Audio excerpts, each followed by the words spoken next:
ဒီနေ့လေရတီဦးဒုကတရနေပြန်တော့ကျွန်တော်ရအလုပ်စီသွားဖို့ကိုမနဲ့အစောကြီးလဲဟုတ်မနေတဲ့ပုံမှန်ချင်းလေးဖြစ်တဲ့ရွာကျောင်းဆရာတော်မနဲ့စုံဦးကိုဖုံးပြီးတကလာနဲ့ရွာထက်ကအသက်80ကျော်အဖွားကြီးနေရောက်မနဲ့ခင်းနေအောင်ချီရအလင်းအောက်မှာခန္ဓာကိုယ်နှွေးထွေးဖို့နေကိုခိုးရုံကြီးနဲ့သူများအကြောင်းမှာအတင်းလိုက်တုံနေတာဖြစ်ပြီးရွာထက်ကမှုဆွေးလဲတော်ထဲမှုသွားရှာပြီးပြန်လာနေပြီပဲဖြစ်တာပေါ့နော်ကျွန်တော်မနဲ့ဆာစားဖို့ထမင်းခူးတဲ့ခမရတို့ကတော့ကိုနဲ့အလန့်မမီတဲ့ပန်းခူးဖို့ကြိုးစားနေတာပေါ့ဗျာထမင်းနဲ့တွဲဖက်စားဖို့မိုးဟင်းကြော်လေးရှိမယ်မိုးတွေကိုတော့ထက်ကနေရှာလာရတယ်လို့ကျွန်တော်ရဲ့အချစ်ကိုလည်းလူအုပ်ကြားထဲမှာရှာခဲ့ရတာပေါ့နော်ဟင်းပွဲတပွဲမှာစုကတီးကအရတာကောင်းပေးတယ်လို့ကျွန်တော်ရဲ့ဘဝမှာမမကလည်းအမတ်တရားကောင်းတွေပေးခဲ့ဖူးတာပေါ့ဗျာမပြောချင်လို့ကြည့်နေတာရှမ်းပဲပုတ်ဟင်းကိုတခါစားဖို့ရင်အနံ့ကိုမေးဖို့ခက်တယ်လို့မျိုးမင်းကိုတခါချစ်ဖို့တဲ့ကိုနှလုံးသားကလည်းမင်းမရှိတော့တာကိုလက်ခံပေးဖို့ခက်နေတော့ပဲပေါ့နော်ရှမ်းပဲပုတ်ဟင်းရင်နဲ့သူ့စားဖို့အိမ်တော်ဖေးချန်ထွက်တင်းနာအရွက်အစုံတွေပဲဖြစ်တာပေါ့ဗျာဟင်းတွေအလုံးကိုအမေရဲ့လက်ရနဲ့အမေကိုယ်တိုင်ကိုကြချက်ပေးထားတာမလို့တော်တော်လေးကိုစားလို့ကောင်းတာပေါ့ဗျာစေးပိတာပကံနဲ့စားစီရင်စားပိတာပကံကိုပြန်ဆေးဆိုတဲ့အမေရဲ့ဆောင်ပုတ်ကိုကျွန်တော်မလွန်ဆန်နိုင်လို့ကိုစားထားတဲ့ပကံကိုဆက်ပြန်နဲ့စီအောင်ဆေးလိုက်တာပေါ့နော်မနေ့စာစားပြီးတော့ပြန်တော့ကျွန်တော်အလုပ်သွားဖို့ကိုနေဘူးတန်ကနေမျက်နှာအသားရီကောက်ွယ်ထားဖို့အမေရဲ့တဘောကတနခါတုံးကိုကြောက်ပြင်းပြပေါ်တင်ပြီးတွေးလိုက်တာပေါ့ဗျာတွေးထားတဲ့တနခါရီတွေကိုအိန္ဒိယရှိညမှာဆန်ဆန်နဲ့ပဲကျွန်တော်မျက်နှာပေါ်ကိုဘယ်လဲညာလဲပြီးလိမ့်ပေးလိုက်တာပေါ့နော်ငယ်ဘောအကြောင်းတော့ဖို့အမေလိမ့်ပေးတဲ့ပုံစံသူစတိုင်နဲ့ပဲကျွန်တော်လိမ့်လိုက်တာပေါ့ဗျာ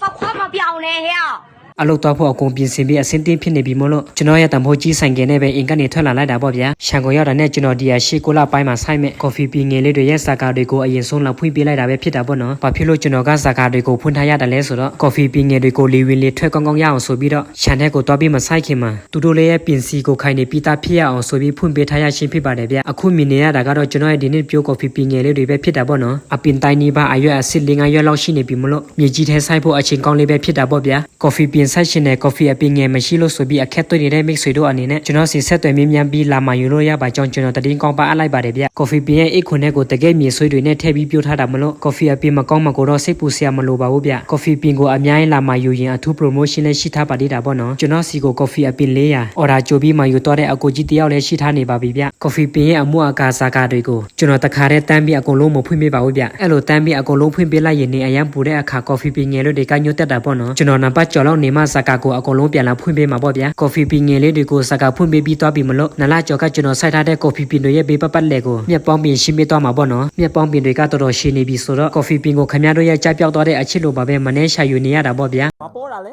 ကော်ဖီအပင်ကိုမြက်ပေါင်းပင်ရှင်းပေးတဲ့နေရာမှာအရင်ဦးဆုံးသူ့ပင်စီနဲ့ကပ်ပေါက်နေတဲ့မြက်တွေကိုလက်နဲ့ဆွဲနှုတ်ပေးရမှာဖြစ်ပြီးမှပေါက်ပြားနဲ့ထပ်ပြီးရှင်းပေးရမှာပဲဖြစ်တာပေါ့နော်လက်နဲ့အရင်ဆွဲမနှုတ်ပဲပေါက်ပြားနဲ့တာတန်းရှင်းပေးလိုက်ရင်မတော်တဆကော်ဖီပင်ရဲ့ပင်စီနုနုလေးကိုတွားပြီးပေါက်မိခဲ့မယ်ဆိုရင်အနာအဆာရတွားပြီးတည်သွားနိုင်လို့ပဲဖြစ်ပါတယ်ဗျကော်ဖီပင်လေးတပင်လာပါတမှာဖို့ဆိုတာမြေစီလွာကောင်းတဲ့နေရာမှာထဲဆိုင်ထားရုံနဲ့မပြီးသေးပါဘူးကော်ဖီပင်လေးဟာရေလိုအပ်ရှင်ရေလောင်းပေးရပါမယ်အရိပ်လိုအပ်ရှင်အရိပ်ပေးရပါမယ်ပြီးတော့ပေါင်းပင်တွေရှင်းပေးရပါမယ်နေ့တိုင်းမဟုတ်ရင်တော့မှမျက်ရှင်မပြတ်ပြုတ်ဆူယူရပေးရတာပေါ့နော်ခမရတို့လူတယောက်ကိုချစ်တယ်ဆိုတာကလည်းကော်ဖီပင်လိုပါပဲဗျချစ်တယ်ဆိုတဲ့စကားတခွန်းနဲ့မလုံလောက်ပါဘူးကိုချစ်တဲ့လူတယောက်အပေါ်นั้นလဲပေးရမယ်ဂယုဆိုင်ပေးရမယ်သူပင်ပန်းတဲ့အချိန်သူ့အနားနေပြီးအပေးရပါမယ်သူအားနေလာတဲ့အချိန်မှလည်းအပြစ်မတင်မဆူမငေါ့ပဲနဲ့သူ့ဘေးမှာရက်တီးပေးနေရပါမယ်ဗျကော်ဖီပင်ကိုတေချာယူရပေးရင်အရွက်တွေစိမ့်လန်းလာတယ်လို့ကိုချစ်တဲ့သူကိုလည်းတံဖိုးထားပြီးပြုစုယူရပေးတဲ့မှသူ့မျက်နှာပေါ်ကအပြုံးတွေပိုလာမှာပဲဖြစ်တာပေါ့နော်ကော်ဖီပင်ကပြုစုယူရမှုနဲ့လာတယ်ဆိုရင်လူတယောက်ရဲ့အလားကလည်းကိုချစ်တဲ့သူရဲ့နားလည်မှုဂယုဆိုင်မှုနဲ့လာမှာပဲဖြစ်ပါတယ်ဗျ